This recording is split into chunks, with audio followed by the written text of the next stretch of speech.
वज़ीर आज़म हैं, 3 दफ़ा मुंतखब वज़ीर आज़म हैं, तो वो कैसे बग़ैर किसी वजह के इतना बड़ा इल्ज़ाम लगा सकते हैं कि इनने 15 में धांधली हुई है, और ये किस पे वो इल्ज़ाम लगा रहे हैं आपके ख़्याल में?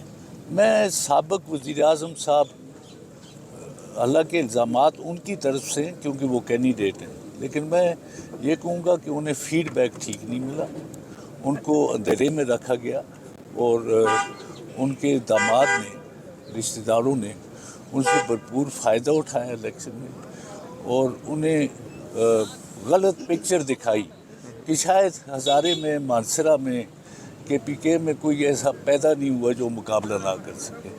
तो उन्होंने देख लिया हमारा ख़ानदान पार्टीशन से पहले भी सियासत में था, हमारी नस्लें गुजर गई हैं, लोग हमें रिस्पेक्ट करते हैं और हमने बड़ी क्लीन ज़िंदगी गुजारी है।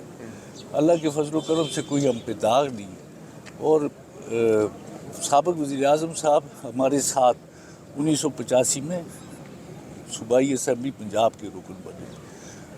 हमारा एक ही जैसा पॉलिटिकल एक्सपीरियंस है, उन्हें चांस मिल गया जैसे मिलता होता है, वो आगे निकल गए, वो चांस हमें नहीं मिल सका। आपने तो कोशिश की थी ऐसे चांस की? नहीं, मैंने कोशिश भी नहीं की, लेकिन अगर चांस मिलता तो शायद हम इससे बेहतर साबित। लेकिन 85 वाले तो सारे मेंबरान जो हैं वो चांस वाले ही थे, ज़िया-उल हक का दौर था, तो आप ये तो नहीं कह सकते। मैं उस वक्त भी मेरे वालिद साहब, मेरे चचा हनीफ खान साहब जो इंफॉर्मेशन मिनिस्टर भी थे पाकिस्तान के, हम उस वक्त PPP में थे और मैंने इंडिपेंडेंट इलेक्शन लड़ा and I was under a lot of stress, they were after but God was. अच्छा, आपके ख्याल में मानसरा के आपके हलके में जो वोट पड़ा है आपको, वो किस वजह से पड़ा है, और वो क्या वजह थी कि लोगों ने नून लीग को या नवाज शरीफ को वोट नहीं दिया? आपके क्या ख्याल है?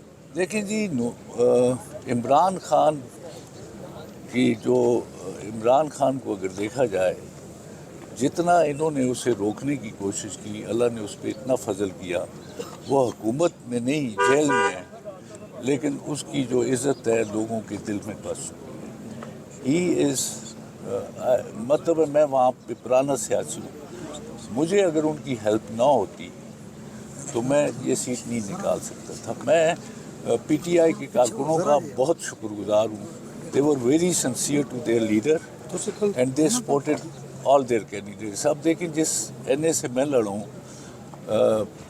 3 सीटें थी, 3.5 सीटें, और तीनों जो है PTI की, तो लोगों ने PTI को वोट दिया। तो आपने कहा पुराने सियासी हैं, तो पहले कौन कौन सी सियासी जमातों में आप रहे?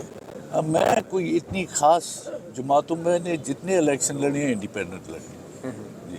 तो इस बार आपने किसी जमात को ज्वाइन करने का फैसला क्यों किया? क्यों आपने हवा देख के कहा कि चलो आपकी बात तहरीक इंसाफ? मैं तहरीक इंसाफ में सन 1996 में आया था।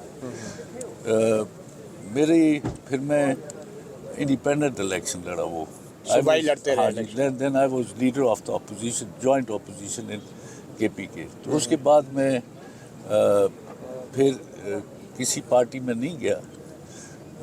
फिर तहरीक इंसाफ, मेरे दोस्त थे परवेज़ खट्टर, इमरान खान साहब के साथ भी मैं लॉरेंस कॉलेज हूँ, वो HSN है, हमारे फिक्सेस होते थे, हम एक दूसरे को जानते थे। I joined him. और फिर मैं जब यहाँ पे गवर्नमेंट बनी, परवेज़ खट्टर वो फ्रेंड ऑफ माइन, आज़म स्वाति साहब थे, इमरान खान साहब ने भी कहा आप फिर ज्वाइन करें। अच्छा, आप पे इस सारे इलेक्शन के दौरान कोई इस्टेब्लिशमेंट का दबाव नहीं था? आपको परसुएट किया गया, प्रेशराइज किया गया, जैसे कि PTI वाले इल्ज़ाम लगा रहे हैं कि अब नवाज शरीफ लाडला है, क्योंकि पहले इल्ज़ाम था कि इमरान खान लाडला है, तो आप समझते हैं कि लाडले बदल गए? वो तो आपको मुझसे बेहतर पता है जी। नहीं, आपको भी तो पता होगा ना, लाडले बदल गए वैसे? आपको फॉलो कर रहा हूँ। अच्छा, नहीं, लाडले बदल गए आपके ख्याल में? लगता तो ऐसे ही है। अच्छा, तो ये मैं इस्टेब्लिशमेंट का ये हर वक्त नाम लेते हैं, लेकिन जितना ऑपरेट कर रहे हैं, मैंने जो एक्सपीरियंस किया है, they are operating through the deputy commissioners and administration, और नाम उनका चलता है। मैं भी उनका कोई बिहाइंड द सीन। आपको कभी कोई प्रेशर नहीं आया, दबाव नहीं आया? नहीं, मुझे ऐसा प्रेशर नहीं आया। मुझे ये कहा गया था कि इलेक्शन ना लड़ो, और it was through district administration. اچھا جی بہت شکریہ.